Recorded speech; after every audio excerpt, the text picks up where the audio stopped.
Update. Am I the a-hole for planning on ending our relationship because he acts like his daughter is heiress to my things? This is an update to the story posted yesterday. Link in the description. We formally broke up today, and he made it very difficult to focus on our conversation. He interrupted me every 5 seconds and was in denial for almost half of it. I asked to meet at a small restaurant, public place strategy, to avoid any type of drama. I tried to be respectful, but definitely wanted to bring up my uneasiness and feelings about his behavior.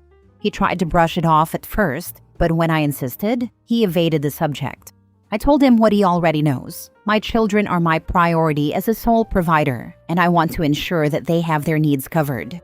There were some comments on my other post that I had thought about but hadn't verbalized, like, what would he leave my kids? Or what's his plan for his own kid? I know he doesn't have much, but that's no excuse. When I established the comparison between what he wanted for his kid versus what he would give to mine, his face changed, like I was greedy and he was insulted. He said my kids don't have a dad and that he can provide a paternal figure. This triggered me so much that I had to try and keep my volume in check. My thought is that being there like a piece of furniture in exchange for financial benefits for his own kid is acceptable to him. I would have loved for my kids to have a decent dad, but that's just not in the cards. And right now, I'm better off alone than with Ben. I was so angry that he kept asking me to calm down. He said he's leaving his daughter with good knowledge on life in general, because there are things that only he can offer since her mom is too secular, whatever that means, and I didn't ask him. I said that we needed to break up, and he immediately got upset and left our table. I thought he was gone, but he came back later and claimed he only went to use the restroom. I told him that I can't share any part of my life with him after he behaved like a gold digger, and that even if I were able to get past this, I would never even consider getting back together because his intentions are entitled and dishonest. All in all, I'm just glad that we weren't alone. He has high blood pressure issues. Real, I've seen the medication. And sometimes I've suspected some types of mental health issues, going from 0 to 100 over things that seemed incongruent. He said he was truly sorry if he offended me and said that he felt tricked and betrayed. That breaks are meant for introspection and to seek improvement, not to abandon a relationship. That my actions will have an impact on his daughter because she really likes me. I offered to have a last call or text with her if he agreed, but his answer was, "No, F you don't get to say anything to her." He said that I'm caught up in my new mainstream life. Whatever that means, it's freaking offensive considering that I've worked for my financial stability after a few years of things being great. He told me to go suck on my colleagues' junks, but immediately apologized. I told him I'm not surprised at his behavior, since it shows me that he seems to think sex can solve anything. I also said that since he was being gross and vulgar, I'm learning just now that men like him are unfuckable, homosexual, handout seekers, and insincere. And that I will never date someone who is not financially stable ever again, because this is a huge lesson. I wish that I could say that I had left him sitting alone at the table, but he left first. When I was about to get my handbag to pay for my food, he rushed to get his backpack and walked off really quick. I blocked him everywhere, but I already changed my locks. He never had a key, nor did he stay over, but I'm just being cautious. He called one of our friends in common to vent about me, and she ended up angry with him because he was very insistent that I had mistreated him, and she told him that she needed to hear my side of the story. She and I had a long conversation, and she told me that she can't blame me because our group of friends had been noticing the imbalance in our relationship and how he seemed comfortable, including himself in conversations about business and success when, in the 16 years that she's known him, he's never gotten anything done. So that's my update. I also blocked him on social media and messaging apps. Thank you for the update. Secular usually means not religious. I'm guessing that based on the rest of the picture you've painted of this man, that his ex doesn't respect his patriarchal rights to tell her her own business and manage her own finances. He sounds like a manipulative partner at best. I don't think you would have ever wanted him as a father figure to your sons. Thanks for the clarification. OP's ex really seemed to think he was entitled to her life, her money, and her kids' future. Like it was part of some twisted inheritance plan. And is Sackler being code for not under my control? Please. That man wasn't looking for a partner. He was out here shopping for a sponsor with a side of authority.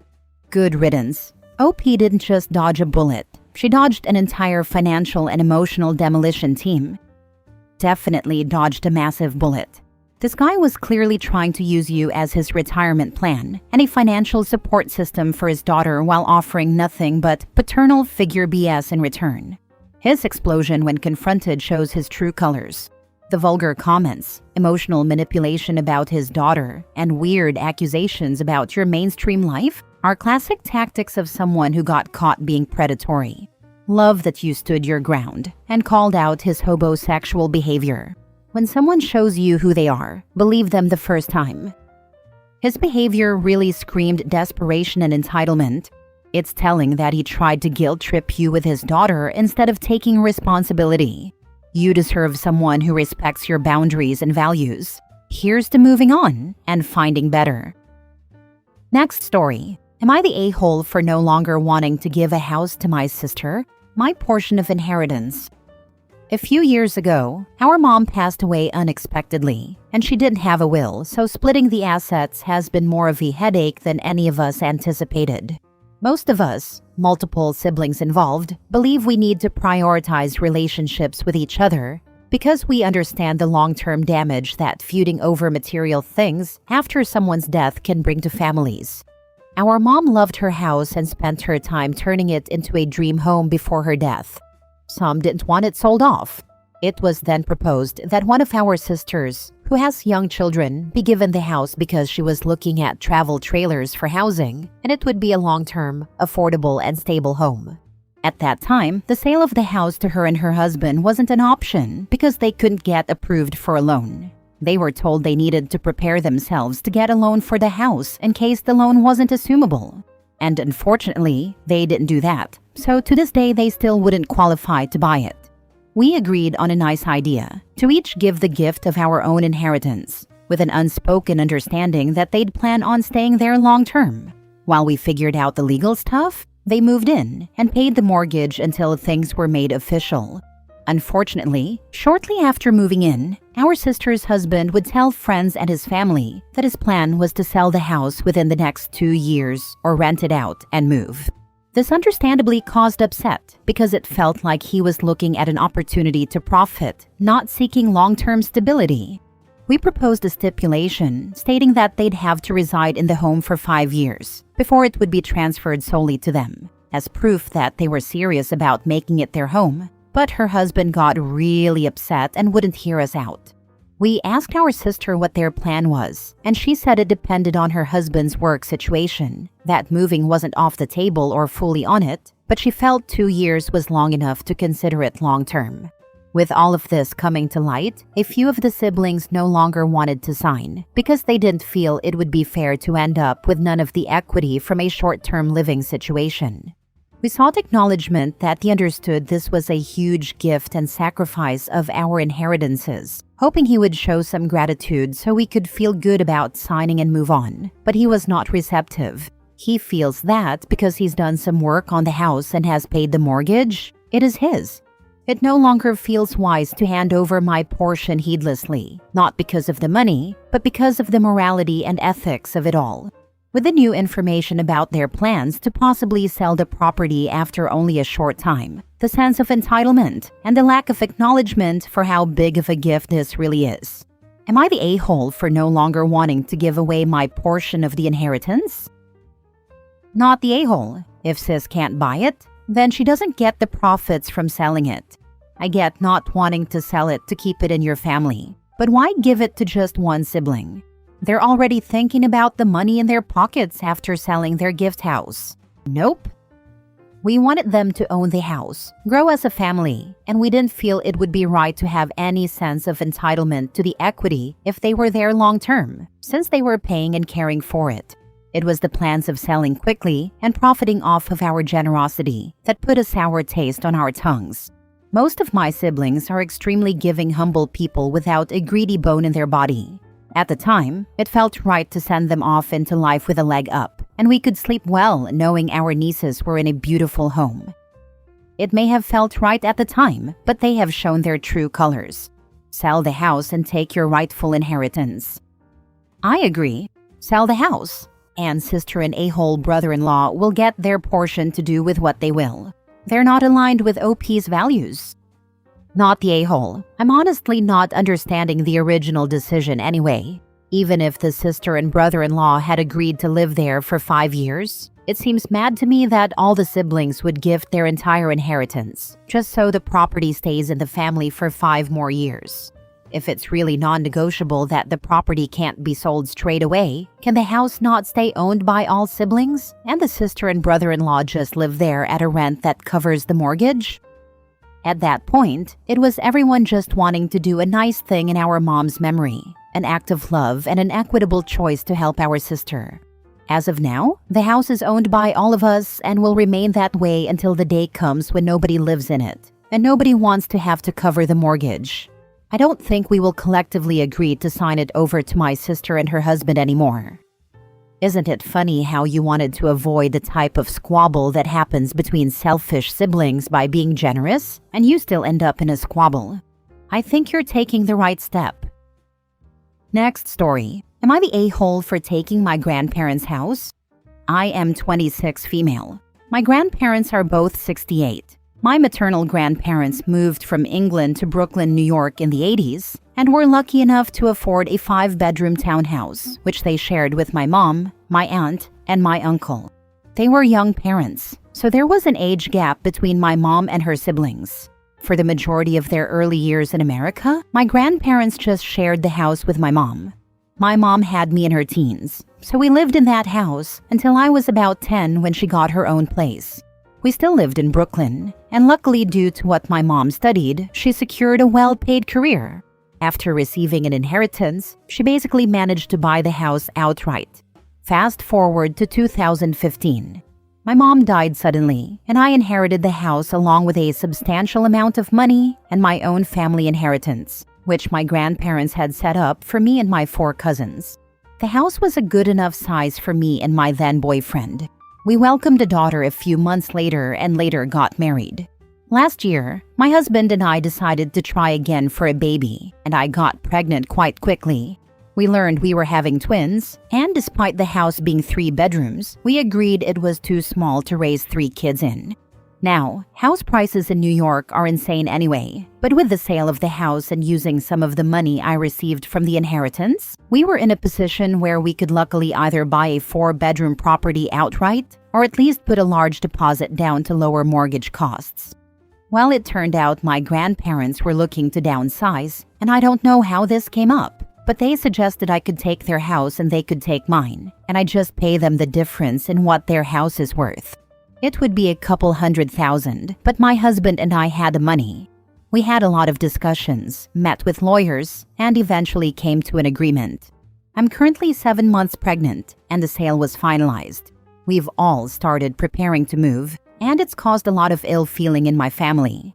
All my cousins have branded me an a-hole for taking advantage of our grandparents. My grandparents have responded by saying it was their idea, that my husband and I paid them for the property, and that nobody was taken advantage of.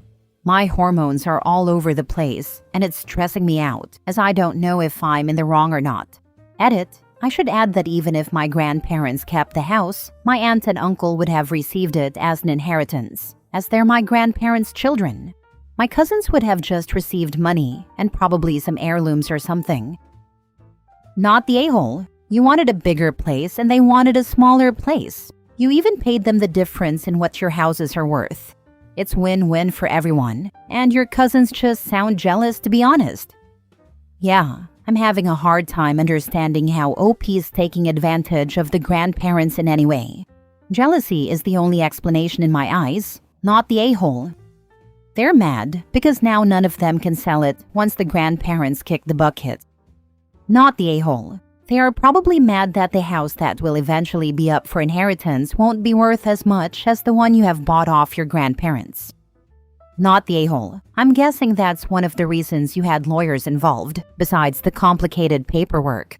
They would be there to protect everyone's best interests. Their lawyer wouldn't let them be taken advantage of. I think your family members are more upset that this huge asset was taken out of their very long way off inheritance. If it makes you feel any better, I'm sure your grandparents are happy this house is still in the family and being put to good use while still enjoying money from the sale. It's not like we didn't trust each other. My husband and I are co-owners, but I was the one pretty much fronting the majority of the purchase, and it's a lot of money, so I wanted to be protected. I also have never purchased property before, so lawyers was the best way to go. Not the a-hole. I hope you guys enjoy the new home and congrats on the babies. I have fond memories growing up in it, and the fact I own it now warms my heart. And thank you, having another girl and a little boy. Last story. Am I the a-hole for wanting to back out of doing my sister-in-law a favor cause I don't like that she installed cameras to be on a safe side? My wife used to get our niece ready and take her to daycare every Friday since she was off and her sister had to be at work by 6:30 and daycare did not open until 7.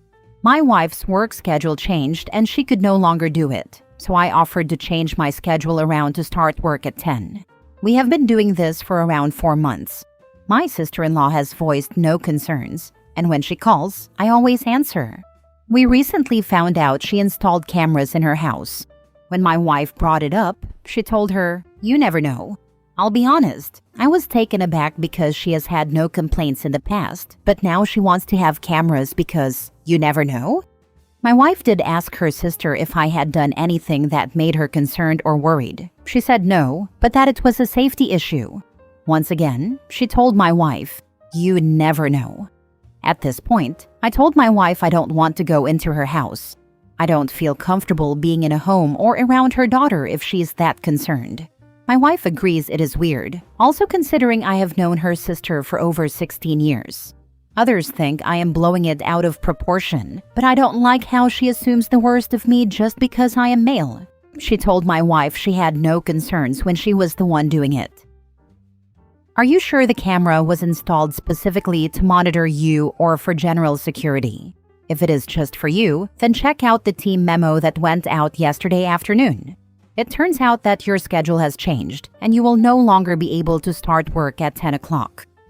Yeah, I'd be getting an email from my boss in 5, 4, 3, 2, 1 bing, saying I need to go back to coming in at 8 a.m. starting tomorrow. You never know some things, but I know that after that stunt, I'm permanently retired from entering my sister's house, and she can find someone else to provide free childcare. Not the a-hole. She can keep her "you never know" and switch her hours around. She is waiting for you two to mess up and to destroy your family. Not the a-hole. You stepped up to help, and she repaid you with suspicion. If she doesn't trust you, she can find someone else.